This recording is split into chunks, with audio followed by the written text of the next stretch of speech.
We still do 7 NUFC Matters show a week for free. But if you want to help support NUFC Matters, then there are a few ways of doing it. Hit the like button on each live broadcast and video.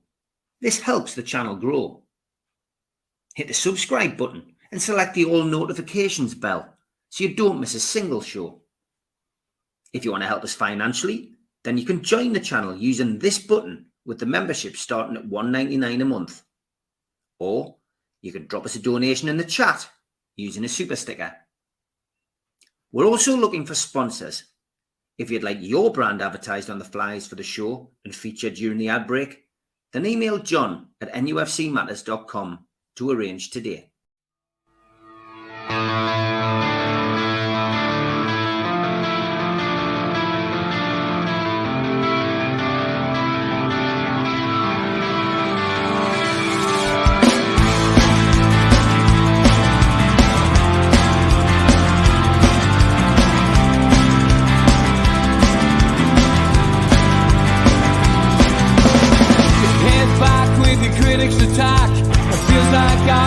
Talking to myself again, but it's the only way you're ever gonna learn. You look back and it's all in the past. I'm dwelling on the thoughts I cannot say to you if I don't say the words that make... Good morning, welcome to NUFC Matters with me, Steve Wraith. It is George Mitchell here with Those Were the Days. Good morning, George. Hello, Steve. Good to see you, mate. Good to see you. And What year are you taking us back to today? 1996-97. Be a year that people who were around will remember for a lot of things. It was a great season, unlucky in many ways, but we gifted things to other people in other ways, but some fantastic games. So, yeah, I want to look forward to.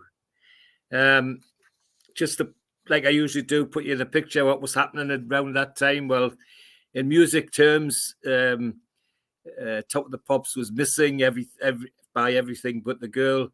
One of Us by Joan Osborne. Be My Lover, La Boucher. Nobody Knows, Tony Rich Project. And then a bit later on, George Michael came in with Jesus to a Child. And Wonderwall by Oasis slipped into the charts as well. Some good music, but and if you're a picture goer, you go into the cinema. Well, Top of the Pops by a long way was 101 Dalmatians, and Jerry Maguire, Beavis and Butthead Do America, and the American race thing, Michael was hot on the cinema as well. So that's where we were. That's what people were doing. And in terms of Newcastle United, well, we entered the season with one of the biggest signings ever, of course, with Alan Shearer coming in from Blackburn for 15 million. So yeah, we're off to an interesting season, and that's the squad. A bit of a close up with of Keegan and McDermott, the team, and iconic shirt with the grandfather collar. I think a lot of people like that as their favourite. Wasn't entirely my favourite, but now that's an interesting one, because that was a special one made for a European match, because they didn't like the one for the European match didn't have the blue star on, because they weren't allowed in France to have a drink adverts on the front of the shirt. So they did a one with a Centre Parks advert on. Now O'Neill had one. And I think just before he went to Dubai, I think he sold it for about 200 quid. Very, very popular. Now, I don't usually buy or wear goalkeeper jerseys, but if I was to buy one, I always fancied that one. It's just different. It just looks nice. At least I think so anyway. So that's the gear that we're wearing. As usual, start the season with a pile of friendlies. Blythe Spartans and Gateshead fielded a joint team and came to St James's Park to earn some cash. We went to Thailand and played games in Thailand, and we beat Thailand 2-1, played an all-stars game in Thailand, winning 5-0. And then we played Osaka, the Japanese side. And surprisingly, We lost 3-1 to them, but they had a sprinkling of visitors in their team. And then a friendly against Lincoln City to help them a little bit. And we won 2-0 with Shearer and Albert scoring. And then on the 11th of August, of course, we had the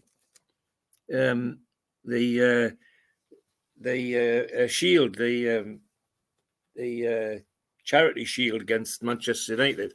They haven't won the league, and we were second, so we were invited to take part. And I remember I took the lads in a hire vehicle, and it was a miserable day because they really walloped us. They really gave us a turning over. I don't know what it was, but we were just out of sorts, and they were right on it. The daft thing was we played a friendly a couple of days before. We played on our way down to Wembley, That's friendly, right. And that was what Peter Beardsley always says was the thing that really put them back. And also Peter Beardsley went along to talk about one of the players who'd been injured. He's one of the young players. I forget his name. It'll come back to us. But he had basically. Peter was the oracle. The young players would go and speak to Peter, and Peter then would go and speak to Kevin. It was Chris Holland. That's who it was. I think he had an illness in the family, and he was wondering if he could go straight after the game. Peter went along to see Kevin, and when he went to speak to Kevin says, "Oh, well, I'm glad you've come because I'm not going to play you tomorrow." And Peter was devastated, and Peter says he never recovered from that particular chat with Keegan. Really. On the day of the game, Kevin then played him. He said, "I've changed my mind. I'm going to play you." But Peter said that caused doubts in my mind about what Kevin felt about me. And my mind was thinking, well, am I going to play this season, etc.?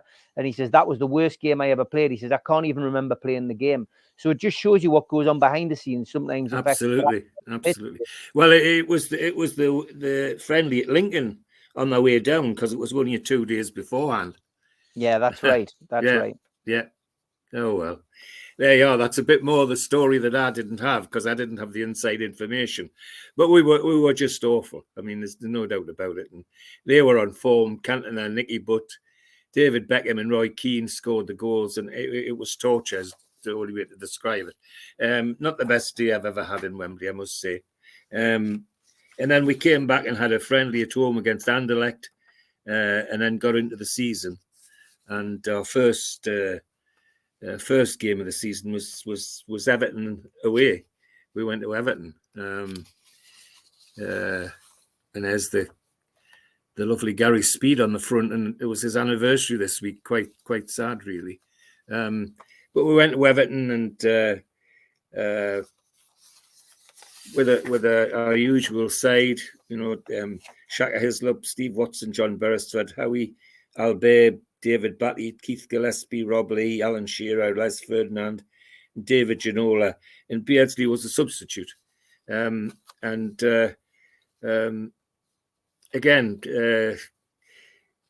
we weren't in the game. I mean, Unsworth scored in 29 minutes from a penalty. And then lo and behold, who should put the second one in but Gary Speed right on half time. So we went in 2-0, but we never looked like we would recover. It was 0-0 second half, but it was a miserable second half. We never looked like we'd get into the game. So we started with a defeat that we could have done without, but such is life with Newcastle United, I'm afraid. We're then at home to Wimbledon, and always a hard knock around with them. And the team is managed by Joe Kinnear, of course. Neil Sullivan in goal, Kenny Cunningham, Brian McAllister, Chris Perry, Ben Thatcher, Neil Ardley, Robbie Earle, Vinnie Jones, Dean Holdsworth, Andrew Weston, and Andy Clark. It is really. And Marcus Gale. A tough side, but nonetheless, 37,000 in the ground at St James's, and got off to a flyer with David Batley scoring on 3 minutes, and it looked like that's how it was going to stay. And then, lo and behold, 2 minutes before the end, up pops Shearer with a blinder from a corner to make it 2-0. So we go away, we go home happy because we've got our first victory in the league. Team's unchanged except that Shaq had got a bit of a knock, so Pavel's in goal now. Pavel Cernacek's in goal, and otherwise, sorry, yes, there was another change in as much that there was a knock in the forward line, and Tino Asprilla came in. So we get our first victory in the league. Our next game is home to Sheffield Wednesday. Now they're playing well, but they're not shouldn't be playing well enough to worry us. But it looks like we're flying because on 13 minutes, Shearer penalty puts 1 up. Unfortunately, Peter Atherton for Sheffield Wednesday makes it 1-1 on 15. And it looks like it's going to be 1-1 at the end. And then Guy Whittingham, who has a record of being a pain to us and scoring against us, lo and behold, on 85 minutes, with hardly time to get into the game again, makes it 2-1 to Sheffield Wednesday. And they go home with a 2-1 win they didn't expect. David Pleat is the Sheffield Wednesday manager now. The team, Kevin Pressman, some characters, Pressman, Atherton, Stefanich, Des Walker, Ian Nolan, Wayne Collins, Mark Pembridge, Scott Oakes, Guy Whittingham. But a side that we should have beaten, but we didn't. They took a 2-1 victory away, and so we're now 2 losses in the first 3 games for a team that's been touted as possible champions. Isn't particularly good. And next we're away. Next game we're away to the Mackhams. And after those games we just had, people are biting their fingernails wondering what's going to happen here. And we go to Roker Park, and attendance 22,000, which reflects on how badly they're playing. They're not touted to do anything, but I still can't get over that attendance. It was just unbelievable. Anyway, we go and for 20 minutes anyway, it looks like we're all right. We're going to win this game. But then out of the blue, Martin Scott from Sunderland, the Sunderland centre-back, gets a deflection off a corner and they're 1-0 in the lead. And that's how they go in at half-time. People are biting their fingernails because they think, well, this is not going well at all. But Peter Beardsley on 52 minutes scores absolute pearler of a goal, an individual goal, runs through their defence. And then 10 minutes later, from a corner, Les Ferdinand, a towering header, and we go 2-1 in the lead. And that's how it stays to the end. Sunderland team, Anthony Cotton, Darius Kabuchi, Martin Scott, Andy Melville, Richard Ord, Michael Gray, Steve Agnew, Kevin Ball, Paul Bracewell, Paul Stewart, and Niall Quinn. A tidy side, but not tidy enough to be bothering us. So we get a 2-1 win at Roker Park.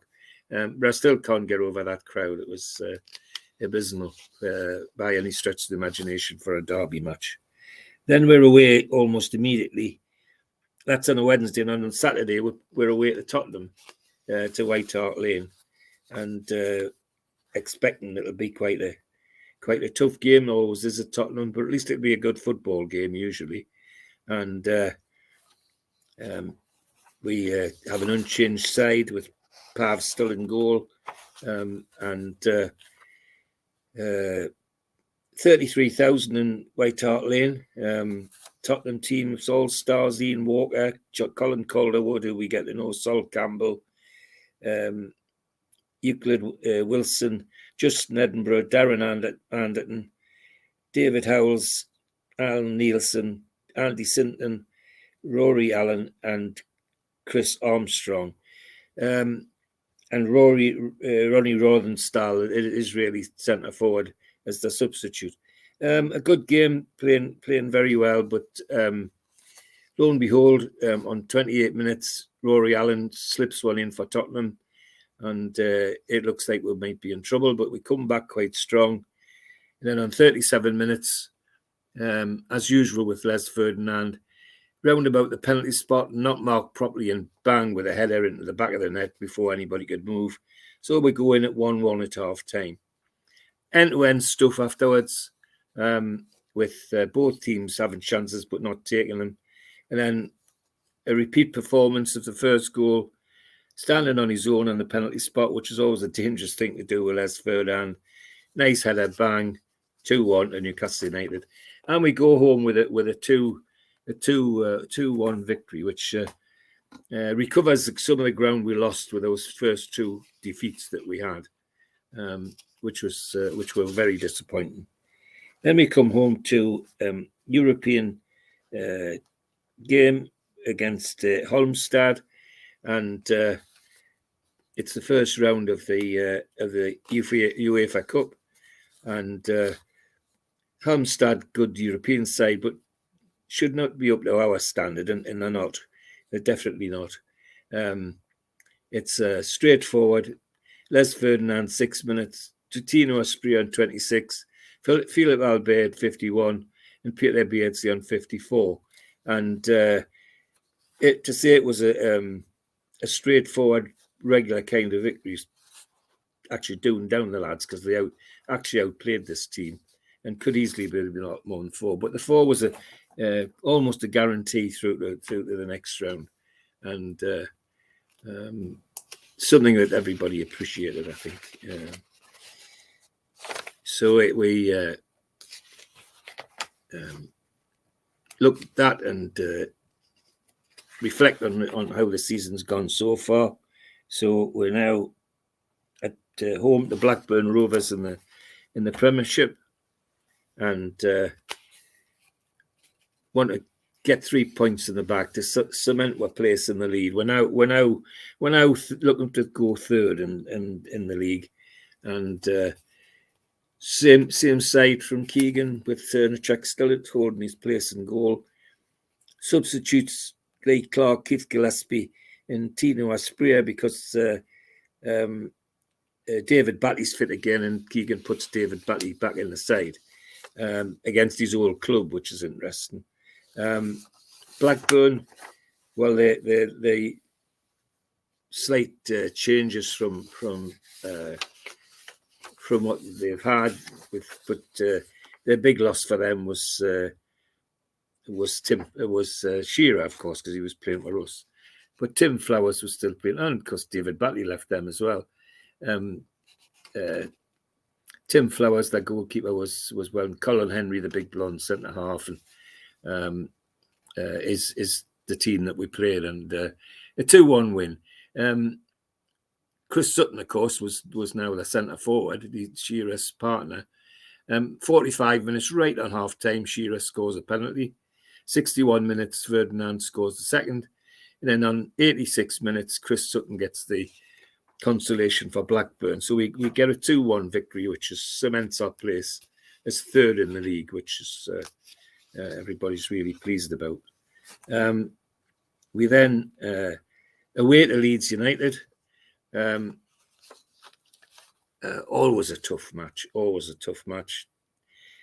George Graham's Leeds manager now, the ex-Arsenal guy, with Nigel Martin, Gary Kelly, Richard Jobson, David Weatherhall, Ian Hart, Mark Ford, Carlton Palmer, Lee Sharp, who they got from Manchester United, Rod Wallace and Ian Rush, and a dangerous side, 37,000 at Ellen Road, and looking for a Leeds victory.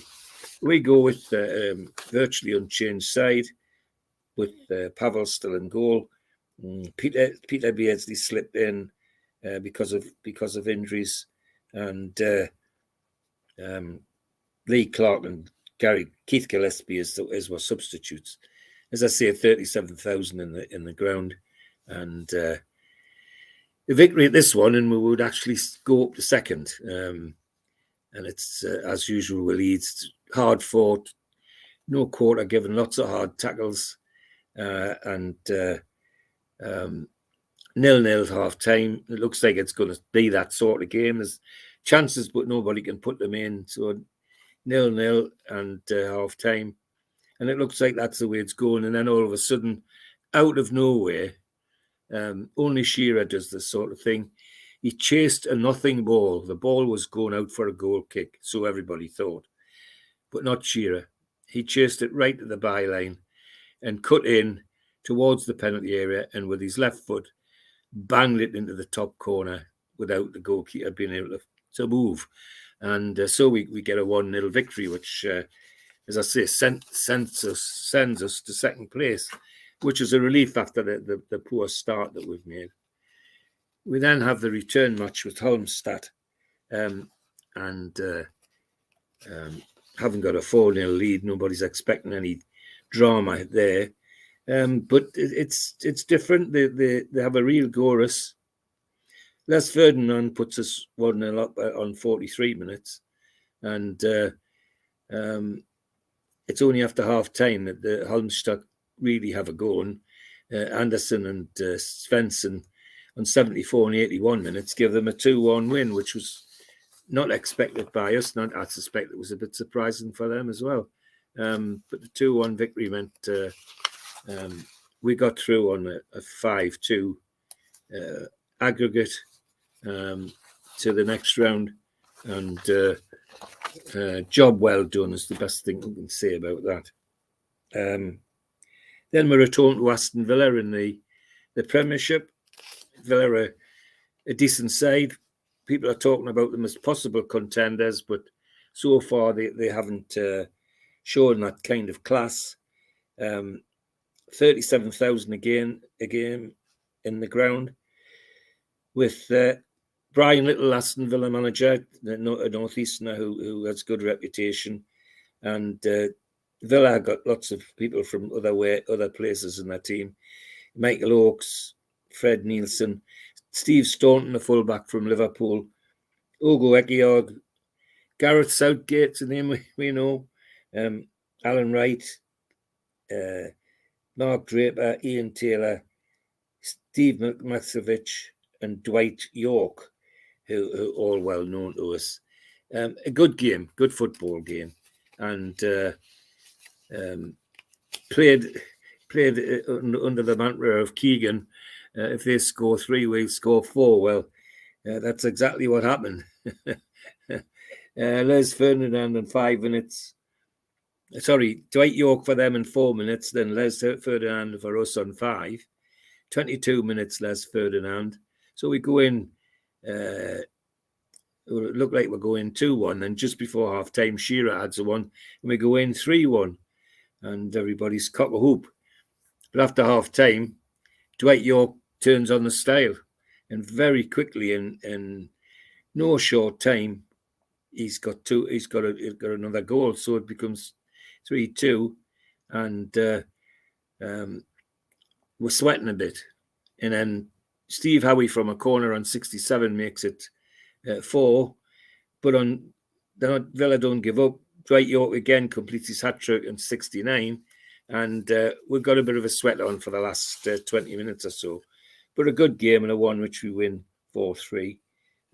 With as I say, with a Villa's team of all-stars showing up well for their side, really. And a big crowd for Villa Park in those days. But nevertheless, we get the victory we want that keeps us in second place. We now await the Derby. Derby County, always an attractive team to play, and always good games we have. And they're not touted to be up there at the top, but they're still in the top half of the table and playing well. We have an unchanged team. We go with an unchanged team to Derby. Derby have a good side. Jim Smith's their manager, the bald eagle who left us, and he's collected a side which is quite quite a decent one. Christian Daly from Villa, Gary Rowett from the Mackins, Paul McGrath from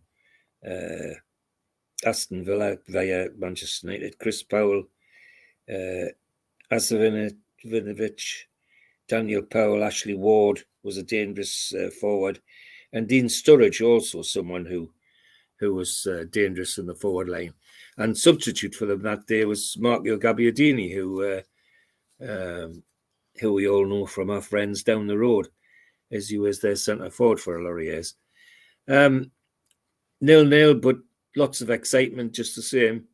But then on 76 minutes, none other than Shearer pops up the corner of the penalty area and does one of his leatherings, puts his foot through the ball, nearly takes the net off the goals when it hits in, and we get a 1-0 lead. And it's a lead we hold without any problem. Derby virtually resigned to what happened.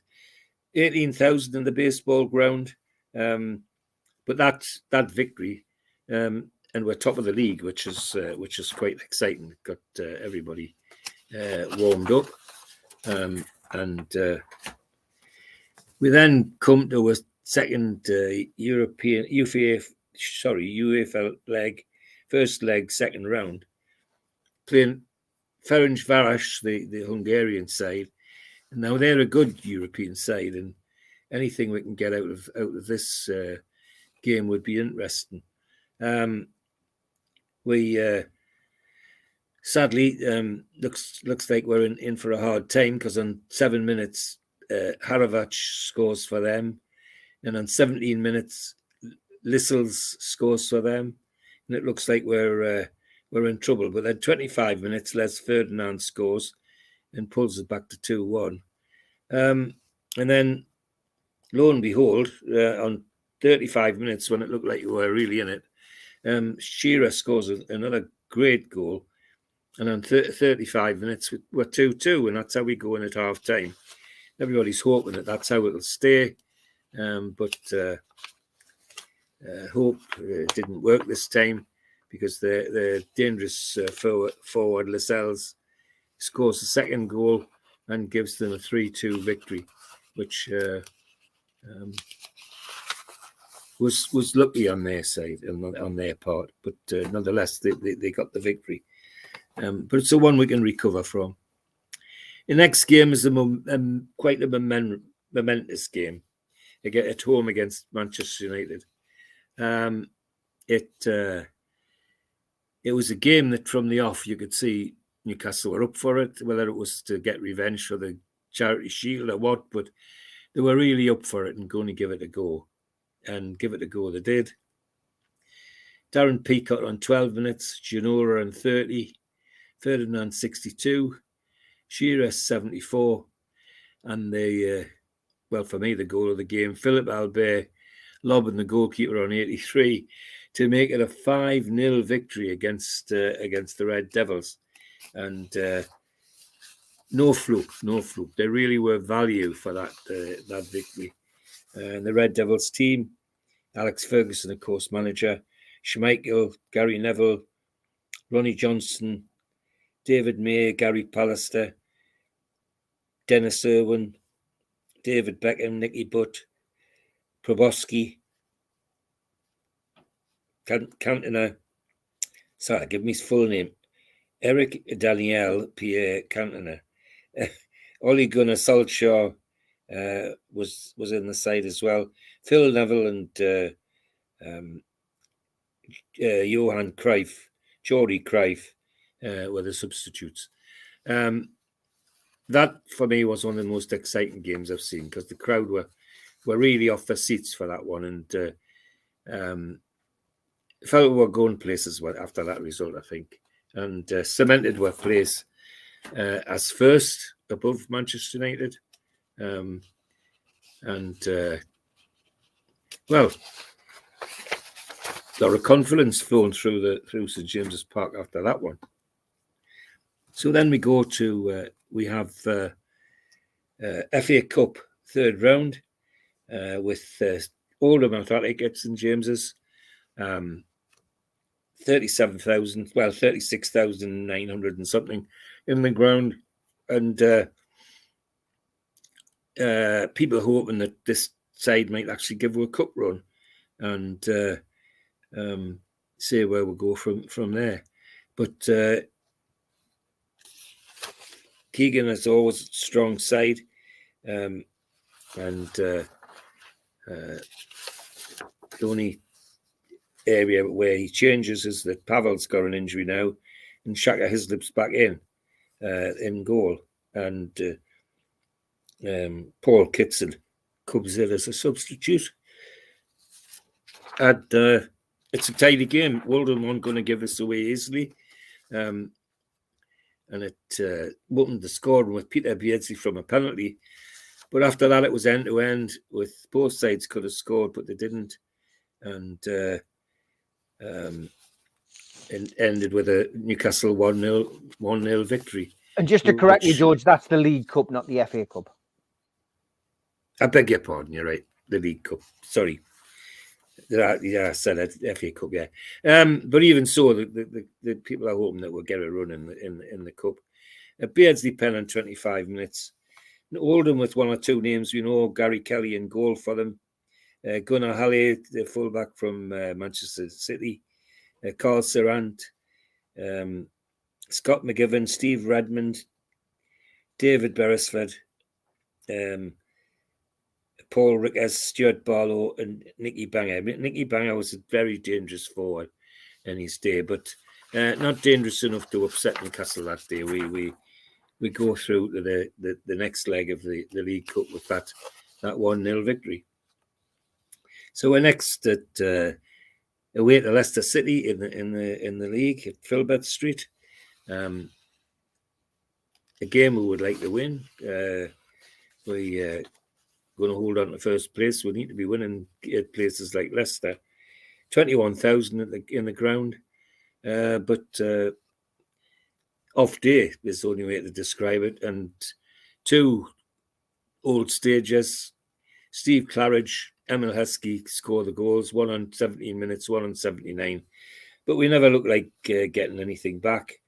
It was, as I say, an off day in many ways, and never looked like getting back into the game at all. But Leicester, good value for that 2-0 victory, which knocks us back down to second in the league, of course. We're now away to at home to Ferencváros for the second leg of the UEFA Cup, and 36,000 in the ground, and everybody hopeful that we'll get enough to get through, and we do. It's a very good victory. Tino Aspiro, 41 minutes and 58. David Janora on 64. And Les Ferdinand right on the death on 90 minutes, make it 4-0. So we go through 6-3 on aggregate. And there's hopes that there might be another UEFA Cup run in the off and forward. We then have our home match against Middlesbrough, and they are playing well, but they shouldn't be troubling us. But it's always a good game. As I say, I've said before, I always regard this as a derby match. Their manager, of course, is Brian Robson, the ex-Manchester United, ex-England midfielder. Tidy side, Gary Walsh, Neil Cox, Curtis Fleming, Steve Vickers, Derek White, who our Neil knows very well. He runs a soccer school in Dubai. Emerson, the Brazilian that played for them, very talented player. Juninho, another Brazilian who used to tear the wing up with his trickery. Robbie Musto, who's a pain in the backside to us because he always scores against us.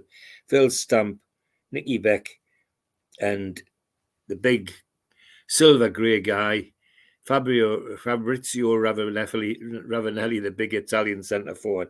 Another character in football, and that's great. For me anyway. 37,000 in St James's Park for Middlesbrough. And, it's straightforward. 40 minutes Beardsley penalty. 69 minutes, Beardsley scores an individual goal. And then 74, Robert Lee with a regulation free kick is how we describe it, walloped it in the net. And then on 89 minutes, Mikael Beck scores a consolation for Middlesbrough. A 3-1 victory, which happily sends us back to the top of the league. And everybody's, to say they're cock-a-hoops, putting it mildly. You could see smiles as wide as the Tyne Bridge on that day. We then have West Ham at home on the Saturday, and nearly 37,000 in the ground, and West Ham, good talented side, good football. Harry Redknapp's the manager. Steve Potts, Slaven Bilic, Tim Breaker, Julian Dix, Keith Rowland, Ian Bishop, John Moncur, Michael Hughes, Ian Dowie, and Florian Radadicu, all talented players. And it's not going to be an easy game. And the way that Redknapp sets them up isn't going to help us by any stretch of the imagination. But game's going well, and we look like we're going to win this one. But unfortunately, 23 minutes, Keith Rowland for West Ham puts them 1-0 in the lead and changes the game, puts it on its head. It's then West Ham who look like they're going to win it. Newcastle's chasing the game. Do well in the second half, though, and then on 83 minutes, Peter Beardsley gets the equaliser. And that's enough to keep us first, which is what was bothering the lads in the Gallagher Corner. So 1-1 West Ham keeps us first place. Then play Metz, the French team, in the UEFA Cup. First leg, round 3, first leg. At St James's, 23,000 at the game. Good football side, but we still should be seeing these off. Peter Beardsley on 31 minutes from a penalty scores. Traore on 67 minutes equalises, and that's how it stays till the final whistle, a 1-1 draw. But that won because of UEFA in those days. Away goals counting double. It could be a useful point. So a 1-1 against Metz. We're now away to Chelsea. Now Chelsea are being tipped to be possible championship contenders, but they haven't showed it thus far. In fact, this at least portion of the crowd who are suggesting that it was time for a change with their manager, which seemed a bit harsh to me, but maybe it's too attached to what had gone on before. The expectations of Chelsea were quite high. Vialli scored on 23 minutes and looked like he was going to take the game for them. And then just before half-time, Alan Shearer, with a characteristic drive, made it 1-1, and everybody was delighted with that. It meant we could still hang on to first, but we knew that if Manchester United won their next game, we didn't, then the roles would be reversed. So the next game is away game to Middlesbrough in the League Cup, 4th round, and 27 minutes, Derek White scores. Mikael Beck, 61 minutes. Ravanelli, 89 minutes. And in between, on 45 minutes, Shearer scores to Newcastle. So Middlesbrough go out 3-1 winners. And they were good winners. Comfortable winners is what I was the word I was looking for. And it was good to get that out of the way and ready for the next round.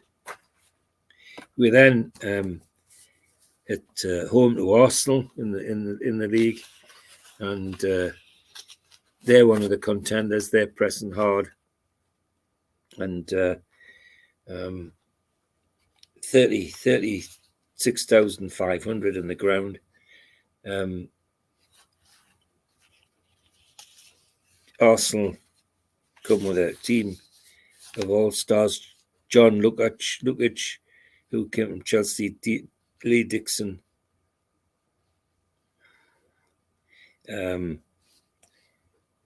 Winterburn, Martin Keown, who we'll see on the television quite a bit now, Steve Bold, Tony Adams, David Platt, Ian Wright, of course, Paul Merson, John Hartson, Patrick Vieira, Ray Parler and Andy Linnigan are the subs, and a talented side. And of course, their manager by now is Arsene Wenger, and it's an interesting game, good football game, but we still should be winning this if we're going to have any chance of the league.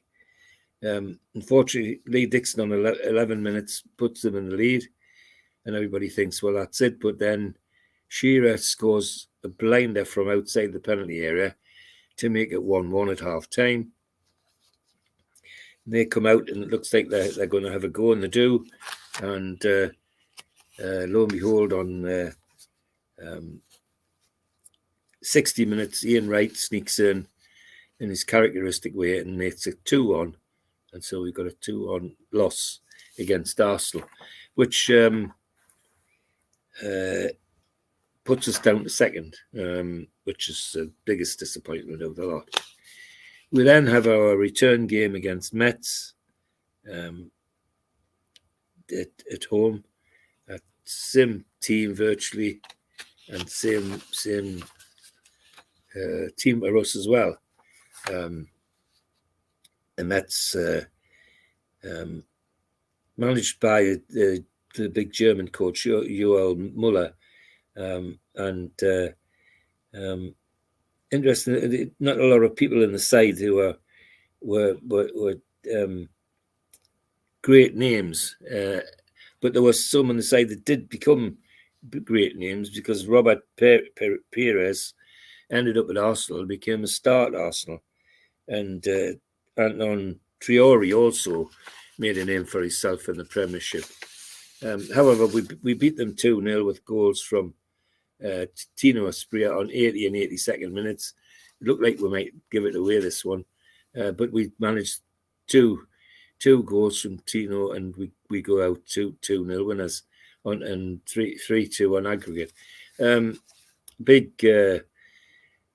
Big shout out for the way the lads played that one, because Metz was certainly on the game, but it didn't put our lads off. Quite the reverse. We advance in the UEFA Cup now, and still looking over our shoulders at the league. Next match is an away match at Nottingham Forest.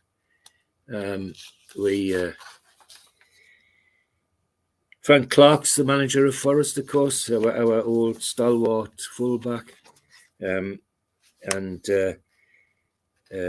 Mark Crossley in goal, Des Little at fullback, Stuart Pearce at fullback, Chettle, Colin Cooper, Haaland, David Phillips, Chris Allen, Ian Warren, who's a desperate player against us, left-sided attacker and always scores against us. Kevin Campbell, they got from Everton, and Dean Saunders, who was a long-time coach of ours at St James's. Not the best of games. It was clear from the off that if we didn't get the Ferdinand goal sorted quickly, then it was going to be 0-0. Ferdinand was the only one that looked like scoring, but apart from Campbell and Warren for them, of course. Very dour game with us digging my heels in as well. Definitely didn't want to lose it. And the sad thing is that draw slides us down to fourth place, which is doesn't go down well with the Gallagher corner and all that. We then have an away game at Coventry. And now Coventry aren't pulling up any trees at all. And so everybody thinks, well, we should beat these, no problem. Well, there's only one problem. That's there's 11 people on the field wearing Coventry shirts that don't want it to happen. And that's exactly what happens. Coventry dig their heels in. And they're managed by Gordon Strachan now, the ex-Manchester United and Leeds character, and Scott Dyewood, dead in the wall Scotsman. And it's 6 minutes, Darren Huckabee, who we know very well, speedy right winger. And then Gary McAllister, who's sort of partially player manager, scores on 31. And that's 2-0 to Coventry. And 20 minutes into the second half, up pops Shearer to make it 2-1 and make the last 10 minutes. Very, very interesting indeed.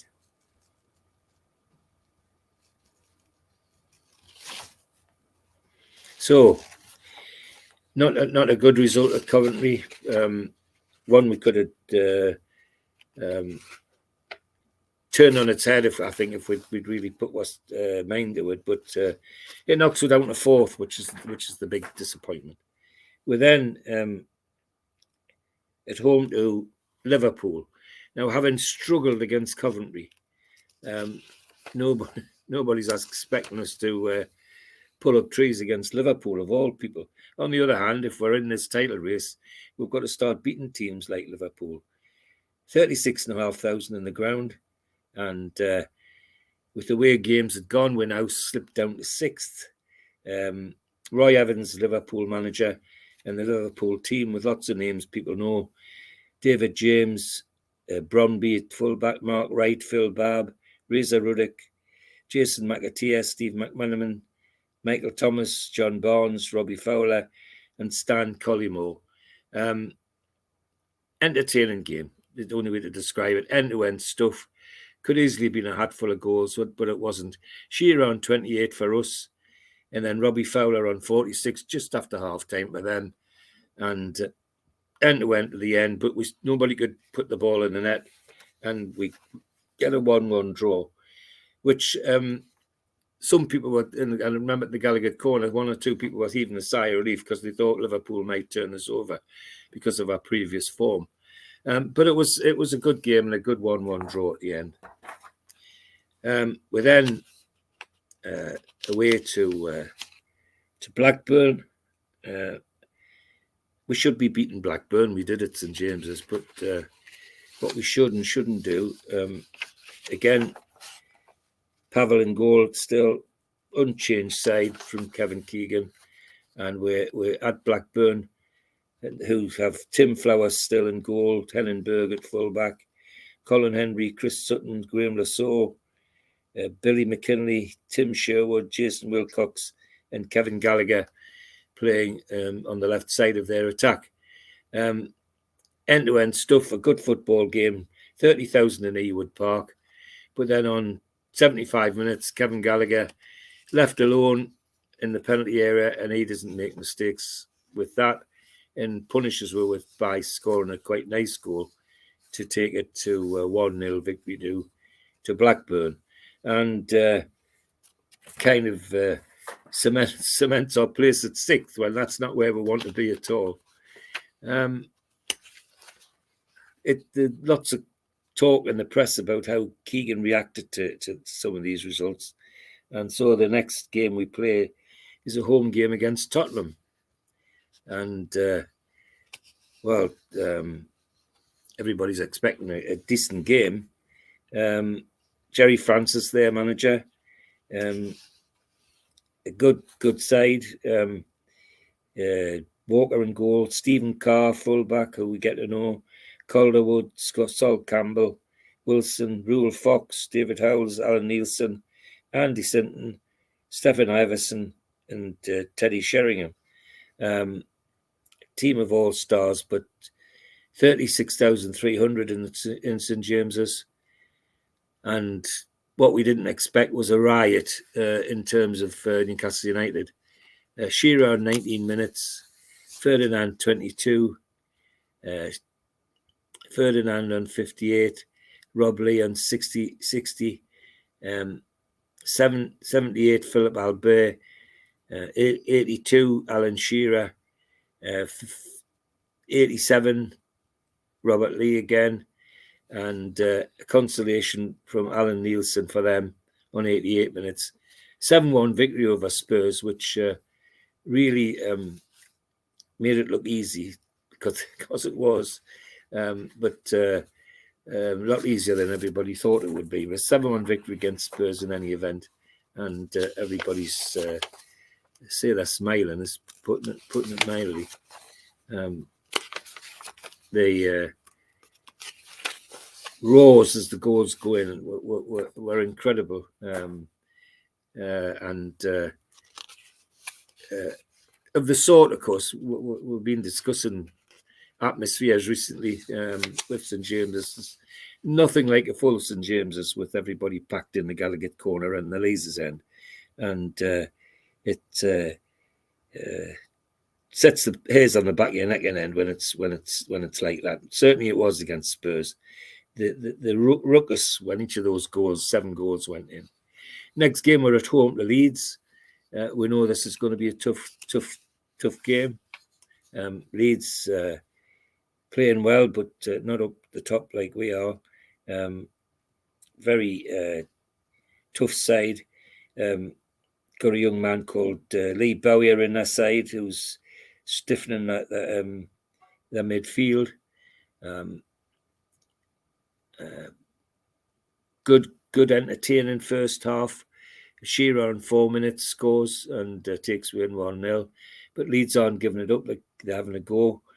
Second half they come out quite strongly, but the stuffing's knocked out of them by Shearer on 77 minutes with a goal, and then Ferdinand on 87 slots in the last one to make it a 3-0 victory over Leeds, which was gratefully received, but not entirely expected, because people thought Leeds would be tougher than that.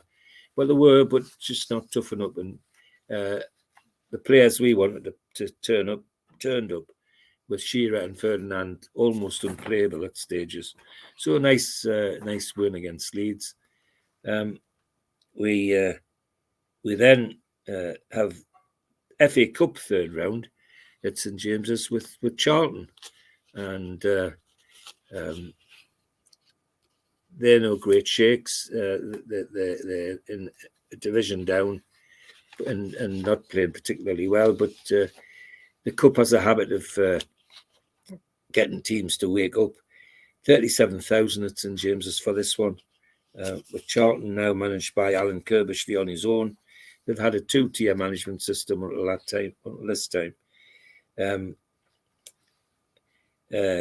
Charlton have 1 or 2 stars in the side: Phil Chappell, Richard Rufus, Keith Jones, Sean Newton, Robson, Brendan O'Connell, Carl Leyburn, and David White. All some talented players there, but not talented enough to take Newcastle, with goal by Lee Clark on 33, and then 55, Mark Robson equalises, and we're into extra time. But Shearer on 100 minutes makes it 2-1, and from then on it's Newcastle game. Charlton virtually surrender after that, but they gave a good count of ourselves and made us fight a lot harder than people expected. They thought, people I think tended to think that Charlton would be an easy lay for us, and they weren't, far from it. We're now away to Aston Villa. We always have good games against them. 39,000 at the game, so it's a game that people are expecting some excitement from, and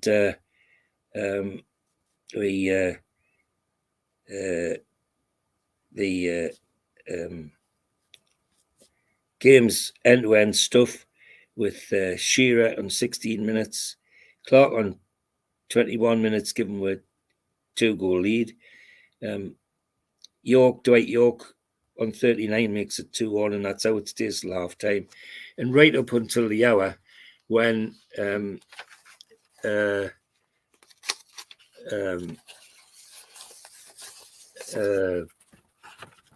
Villa's dangerous Slavian centre forward Milosevic equalises, and it's a 2-2 game, and we're glad with the 2-2. I think it's fair because the Villa were playing well, and we're now 4th in the league and starting to make headway again, which is great. But a problem now with the manager. Yes. Oh yes, of course. Yes. Yeah. It's interesting. Newcastle United, always something happening, and things happening off the field as well as on the field. And I think you're talking about Keegan, are you, Steve? Yeah. Well, this is the period where Keegan departs. That's right. We're into the seats issue, the Platinum Club, and all that sort of thing. And Keegan had signed his name to the Platinum Club scheme, and John Hall unilaterally changed it, and Keegan felt he was being undermined and couldn't take that, and ultimately it meant he left. Absolutely right, Steve. I'd forgotten completely about that. And in comes this man, Kenny Dalglish. Yes, Kenny Dalglish. Yeah, first interview he gave as Newcastle manager was to a fanzine called the Number 9 fanzine, and that's me and Kenny before that day where he gave the interview down at the training ground at Maiden Castle in Durham. So yeah. So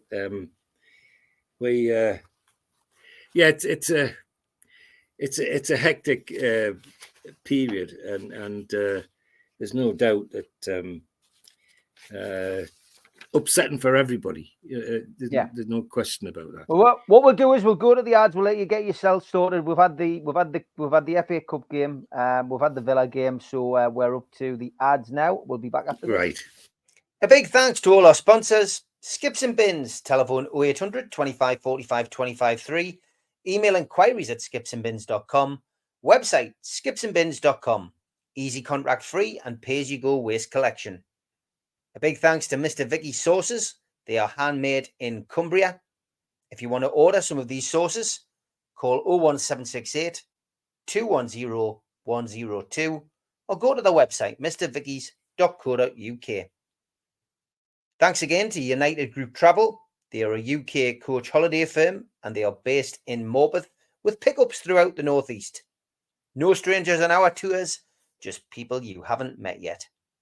They're on Facebook. They've also got a website, unitedgrouptravel.com, or give them a call, 01670 632 460 or 0791 666 4174 or 07957 141 654. Big thanks to Darren Baldwin Funerals. They're an independent funeral director based in Gateshead. You can find them at their website, darrenbaldwinfunerals.co.uk, or give them a call, 0191 478 2730, or email Darren at darrenbaldwinfunerals.co.uk. Big thanks to Neil and the lads at Media Arts for all the help with the video side of things. And a big thank you to New Workwear. You can find them at newworkwear.com. If you want to help the channel, then please subscribe. Hit the subscribe button underneath today's video. Hit the thumb up, which helps you like the video, and please click share and share it to your other social media. We're also available as a podcast on iTunes, Spotify, and other podcast providers. If you want to help the channel, you could take out a one-off membership. You get a cup, a pen, a membership card, and a scarf.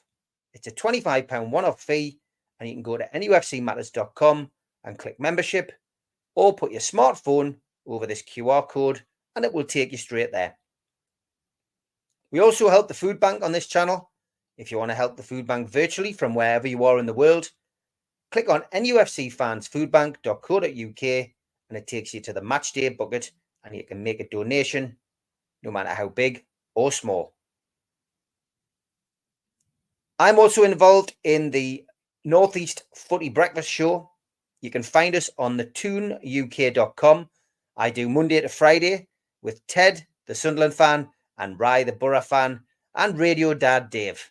Lots of fun, 7 till 9 every morning.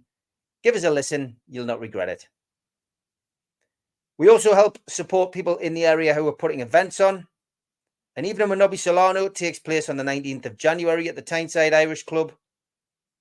And an evening with Peter Beardsley takes place at the Tyneside Irish Centre the week before, on January the 12th. Tickets for both events are available on Voucher and would make fantastic Christmas presents for anyone of a black and white persuasion. Okay, welcome back. On with the show, George. Okay, Steve. We needed to dispense with Charlton Athletic in the third round of the Cup. And we had to have 2 goes at that. And the replay was at St James's on the Wednesday, the 15th of January. And that's the initial game which ended at 1-1. And the return game was a 2-1 victory to us, with Clark and Shearer scoring for us and Robson scoring for them. A good win. I remember the excitement that people that were going to get through was that we might get a run, and of course Kenny now the manager, and everybody thinking, well, he did it elsewhere, at Liverpool, at Blackburn, why surely he'll do it here. Well, we were soon to be disappointed, I think. He seemed determined to get rid of Keegan's entertainment in one way or another, entertainers. Anyway, we went to Southampton for the next league game, and picked the same team. This publication, I got some of this information out, are great at picking out all the big names. Like, he's Kenneth Matheson Dalglish. No, not just Kelly Dalglish. Quite nice. Anyway, we go to Southampton, and everybody's hoping that we can do something here. Southampton aren't pulling up any trees, but they have in their side a man called Letitia, who seems to save his best games for Newcastle United. 14 minutes less, Ferdinand puts in the lead, and everybody's clapping. In 82 minutes, Lee Clark makes it 2-0. Then Neil Madison, their big centre half, gets the one from the area from a corner. And then the last kick of the game, you could guess who was going to do it. Letitia dribbles through our defence and slips the ball underneath Shaka to make it 2-2. And it's a devastating blow. Puts were 4th in the league, but having got to 2-1 win, everybody was looking to for a run in the for a win in the league, so we could get back up the league to near the top. Next is Nottingham Forest in the 4th round of the FA Cup. We play at St James's, 36,400 in the game. They didn't have a manager at that time. And their team was very familiar. Crossley, Des Little, Stuart Pearce, Chettle, Cooper, Harland, Phillips, Bart Williams, Ian Warren, Kevin Campbell, and Brian Roy on the left side of their attack. Ferdinand in 60 minutes gives us the lead, and everybody's happy with that. It's good end-to-end stuff. And then the pain in the backside that Ian Warren was with us, well, he did it again. 76 minutes, he scores a blinder from nowhere to put them back in the game. And then on 80 minutes, he repeats the dose from the opposite side of the field because he could hit the ball with either foot and makes it 2-1 to Forest. And, well, basically, end of the FA Cup for Newcastle United. But very, very, very disappointing. And Warren was the only player on Forest who looked like he was going to do anything, and he did. Everton now at home. We've had always good games against Everton. This one's no exception. The Dalglish plays an unchanged team, and we welcome Everton. But on 3 minutes, the welcome's not extended because none other than a man called Gary Speed on 3 minutes blasts the ball in from a corner. They make it 1-0 to them. And that's how it stays till half-time. Now, whatever Dalglish said at half-time seemed to work because Newcastle went balmy. Ferdinand and Shearer were virtually unplayable. So Ferdinand on 74, Rob Lee on 79, Shearer on 83 with a penalty, then Robbie Elliott on 90 minutes, the last kick of the game, to make it 4-1.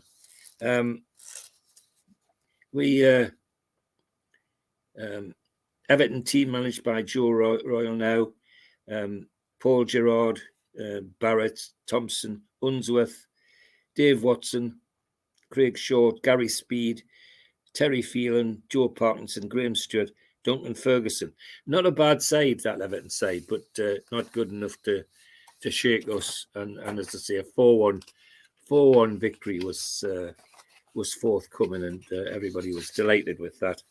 Our team had been virtually unchanged, except that at left back, Beresford was injured and Robbie Elliott came in and scored a decent goal. Our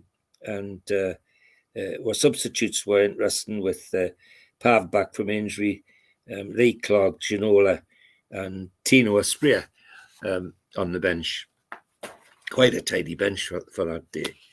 We're now at home to Leicester City, and we should beat them. We should have no problem with Leicester City, and we expect a good football game. Leicester are a good football side, and sure enough, 3 minutes Robbie Elliott scores, then 55 minutes Matt Elliott for Leicester equalises. 60 minutes Steve Claridge puts them in the lead, and then Heskey makes it 3.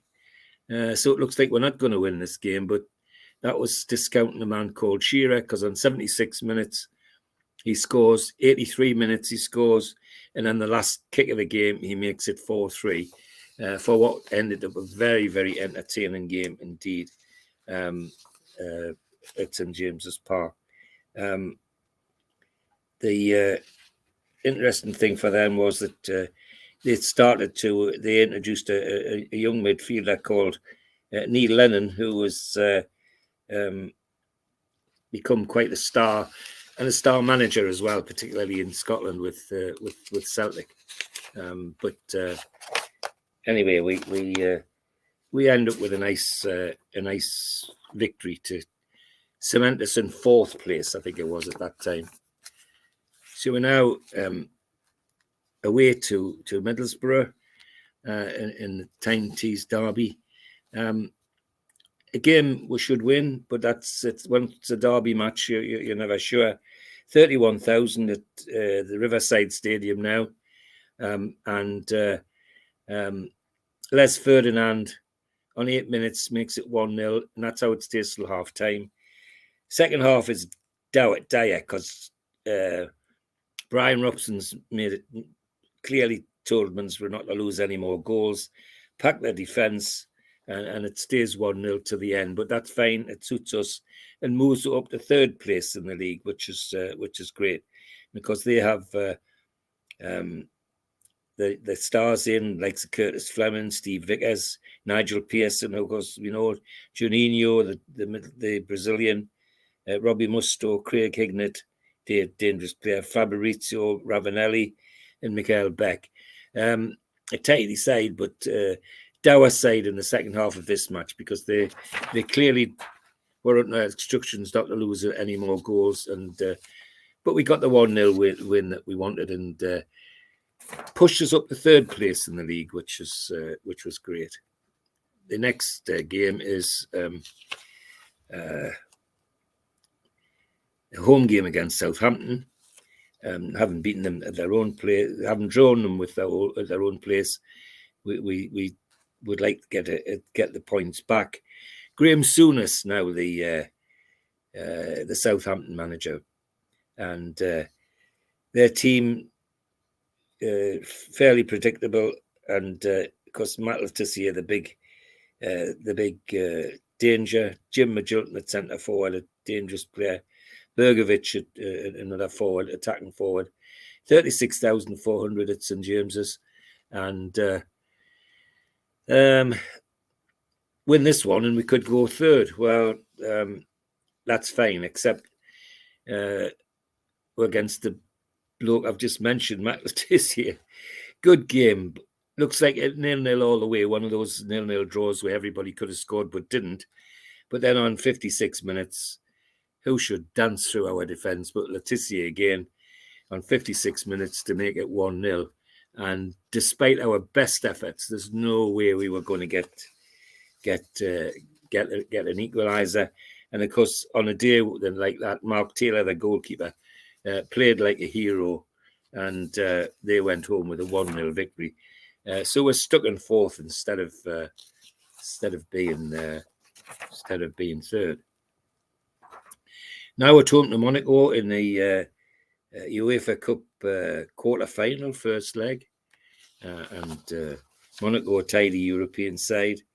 Some names that we know: Barthez in goal, Blondeau at full-back, Dumas at full-back, Grimaldi in midfield for them, John Collins, who had played for Celtic many years before, Sonny Anderson, and a young man on the left side of their attack called Thierry Henry. And a good game with 36,400 at the ground at St James's. We give it a go, but on 59 minutes, Anderson scores for them. And that's the way it stayed to the end, with Monaco getting a 1-0 victory in this quarter-final. We played well enough, but just couldn't hit the back of the net, unfortunately. Quite disappointing, to say the least. But so we're next away in the league to Liverpool, and we expect an entertaining game at Anfield, and as there usually is. We send unchanged team, 41,000 in the ground, and worth mentioning the referee for this match was a man called David Ellery, one of the referees at the time who was prepared to talk on television and explain things. Got into a lot of trouble for doing it, but I certainly thought it was a very brave thing to do. McManaman on 29 put them in the lead. We'd hardly kicked off when Patrick Berger made it 2. And just before half-time, Robbie Fowler makes it 3. So we go in 3-0 down.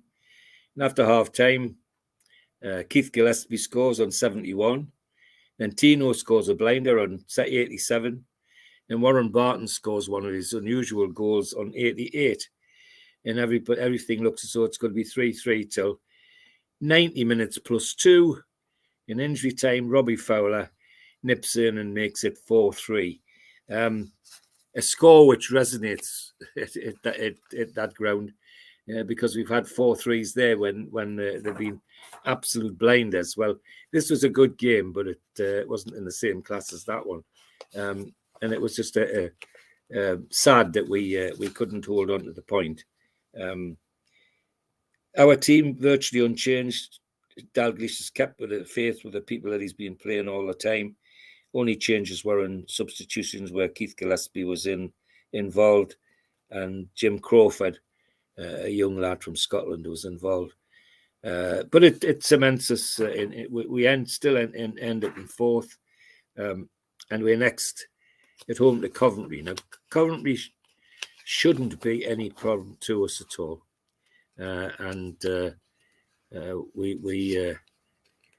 Everybody's expecting that we'll get 3 points out of this.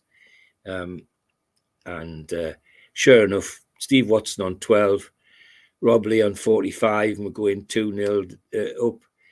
Beardsley on 49 with a penalty, 3-0. And Robbie Elliott on 87 minutes makes it 4-0. Coventry just weren't in the game. 37,000 at the ground. Cements were 4th place. Gordon Strachan's their manager. Steve Agrikovic, the huge goalkeeper, was the character. Dion Dublin was in that side. Gary McAllister, Kevin Richardson, Paul Telfer, and Darren Huckabee, who we knew very well, playing wide on the left for them. But never in the game. 4-0 Newcastle, and a fairly regulation win for us as it happens. We then await Monaco in the quarter-final of the UEFA Cup, second leg. And everybody's hopeful that we might at least pull a goal back and make them fight for it. Well, we don't. It's a regulation victory for Monaco. We're never in this one. Legwinski, their Polish centre forward, scores on 42. Then Ben Babia scores on 50 and 67 minutes to 3-0. And we're out of the quarter-final of the UEFA Cup on a 4-0 aggregate. Never really in it. 18,500 at this game, but we were never really in it. Is the honest truth. Quite disappointing, but nonetheless, beaten by a good side. There's no doubt about it. They were a good side. And the star on the night, well, a young man on the left side of their attack called Thierry Henry, who, as you all know, went on to make quite a name for himself with Arsenal in this country. So our next game is a away game in the league at Wimbledon, and we go with an unchanged side. Wimbledon always hard to get anything out of. The only thing worth mentioning the teams. Joe Kinnear is the manager, and Mick Hartford, one of our ex-players, comes into the side to play against us. 23,000 at the game. Dalglish sends an unchanged team, which he's done most of the season. We look like we might get something out of this one, because on number of times we hit the woodwork and near misses, but doesn't happen. And then typical on 28 minutes, the first shot Wimbledon get, Lember Bardston, this Icelandic international, puts them in the league on 28 minutes. It was the first shot on goal they had. Looks like we might lose this one, but 53 minutes, Tino Asprilla scores an absolute blinder to give her a 1-1 draw. At least it keeps her in fourth place. Hopeful that a few wins and we could move further up. The next game is the home game against the Mackhams, the home derby game, which everybody's hopeful we might turn them over. 37,000 on the ground. Peter Reid's the manager at Sunderland. Lionel Perez in goal. David Hall, Darius Kabuchi, Lee Howie, Richard Ord, Michael Gray, Kevin Ball, Paul Bracewell, Alan Johnson, Chris Waddle, and Paul Stewart. And of course, coming on as substitute later on, a young man called David Kelly, who we know quite a lot about. Dalglish sends out an virtually unchanged team, and it looks like we might get a victory, but 32 minutes, Michael Gray scores from the edge of the box, totally out of the run of play, against the run of play, and they go in 1-0 at half time. Then on 77 minutes, Shearer with a blinder makes it 1-1, and then it's back to the wall for Sunderland after that. But we still couldn't get the winner, so we end up with a 1-1 1-1 draw. Unfortunately, the other results didn't go forward, and that slides we're down to 5th place in the league, which to say is disappointing, putting it mildly. Next game we go to, we're away to Sheffield Wednesday, and going to Hillsborough is never easy. 34,000 in the ground. David Pleat's Sheffield manager. We go with an unchanged team.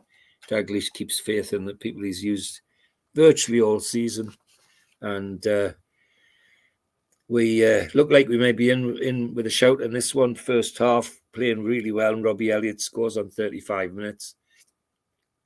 Same second half, really should be our game, but then 1-0's always dangerous, and Mark Pembridge for them, alone on the edge of the area, gets the ball and wallops it in the net past Shaka to make it 1-1. And that's how it stayed for the rest of the game, despite the fact that we pressed and we pressed and we pressed.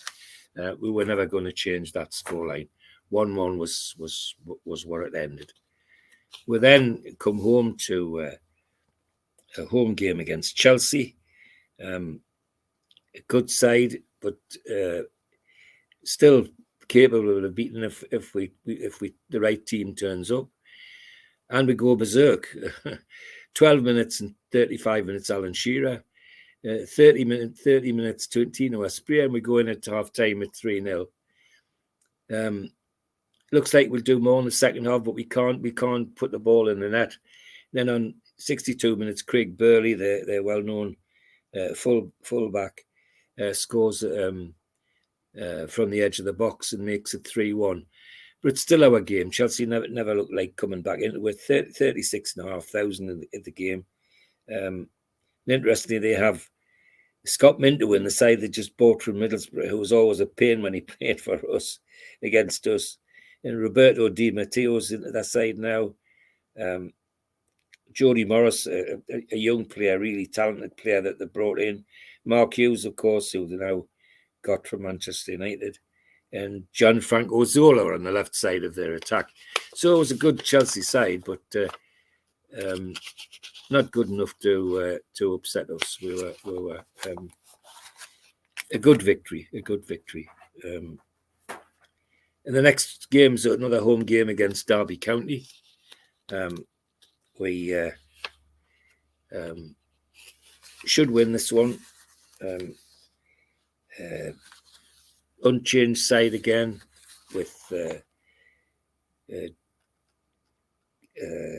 Shaka still in goal and Steve Watson, Beresford's back, Darren Peacock, Batley. I mean, Dalglish was true to this side, but slowly but surely it was starting to be dismantled because names like Ginola and what have you were starting to disappear, and it made other things happening off the pitch, like what was happening to the rest of the club, were upsetting people as well. Anyway, we beat Derby 3-1 with upset by Dean Sturridge on the first minute because he sneaks a one in for almost his first kick of the match. But then Robbie Elliott on 12, Ferdinand on 52, and Shearer on 75 makes it a 3-1 regulation win for Newcastle United, and settles our place in fourth in the Premiership. Our next game is away to Arsenal. We know this is going to be tough, but we give it a go. This is one of our best games of the season, in my opinion, in terms of football. We really have a go at Arsenal. 39,000 in Highbury. And their side, lots of names. Arsene Wenger picks David Seaman, Lee Dixon, Winterburn, McEwen, Bold, Tony Adams, David Platt, Ian Wright, Paul Merson, Dennis Bergkamp, and Patrick Vieira. Now, that's a good Arsenal side. Our side unchanged with Tina Asprey in the side rather than substitute. And Lee Clark comes on with Rob Lee because of injury. And we give it a go. 44 minutes, Robbie Elliott from a corner glances a header into the net and gives us a 1-0 lead at half time. But it's back to the wall because Arsenal are really having a go at this. They're keen. But the lads stick it out. Good 1-0 victory. Cements our 4th place and puts a better feeling on for Newcastle than there had been. Next game, away to West Ham. We're still in London. 25,000 at the Upton Park. Harry Redknapp still their manager, and all the names in you'd expect. Steve Potts, Slaven Bilic, Rio Ferdinand, Richard Hall, Stan Lazaridis, Steve Lomas, John Moncur, John Hartson, and Paul Kitson, who we know because they're both from us. A good, entertaining football game, but tries they might. Neither side could put the ball in the net, and it ends up with quite a 0-0 draw, but a 0-0 draw with some good football. So people didn't particularly resent that, but keeps us in 4th place and sets us up for a visit to Manchester United, who we think are going to be after revenge because of our 5-0 victory earlier.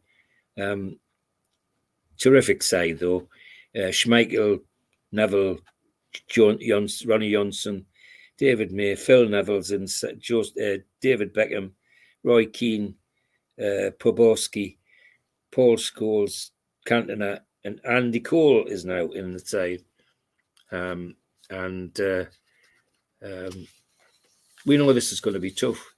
It's a good game, end-to-end stuff. Both sides could score, but neither side did. Ended up with 0-0, and you would have put your money on all that talent scoring goals, particularly with we having our Shearer, etc., on the field as well.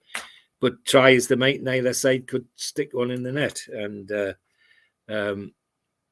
other beauty of it is that we're now nicely in third place in the league, and with a victory against Forest in our last game, we could actually end up 2nd. And so last game's against Forest, 37,000 in the ground. The regulation team from Dalglish with Pavel back because his injury's over. Cernacek, Watson, Beresford, Peacock, Albert, Batty, Asprilla, Barton, Shearer, Ferdinand, and Elliott. And it was interesting a couple of times this season that Kenny Dalglish slipped Warren Barton in midfield and didn't disgrace himself. He did well. Did particularly well in this game because Forest couldn't touch her. It looked like it was going to be a cricket score. Asprilla on 20 minutes, Ferdinand on 23 and 26, Shearer on 36, and we go in 4-0 at half time. And everybody's expecting another 4 in the second half. Well, it didn't happen. Forest just buckled down and blocked everything that was going. And Robbie Elliott scored another one on 77 to make it 5. And we ran out 5-0 winners. And that Forest side was a good side. I mean, Scott Gemmell was in the team by then, and still had Warren and Campbell and Thomas Moore. Chettle didn't have a manager at this time, Forest, but still a decent side. But that Newcastle, if they played like that all season, wouldn't have been 2nd. They'd been pushing for top. So that's the last game of the season, an entertaining season in some ways, but spoiled by the commotion in the middle with Keegan and John Hall falling out. My understanding is that Keegan felt really let down by this problem with the Platinum Club seats. Having signed his name on a brochure to say, you've got a seat for life, for it then to be turned away in less than a year, just over a year, really upset him. And if we know anything about Kevin Keegan, he's a man of honour, and he felt that touched on his honour in a way in which he didn't enjoy. Second place, it could have been so much different if, with different things. Lots of people thought, well, maybe we'll do it Dalglish's way, we'll get something. But as we're soon to discover in subsequent years, far from doing something, the impact was quite negative as he slowly but surely dismantled the entertainers in a way in which disappointed a lot, including me. But a good season. Second place finish, no disgrace. Could have been more, though. Could have been better. Great stuff as always, Judge.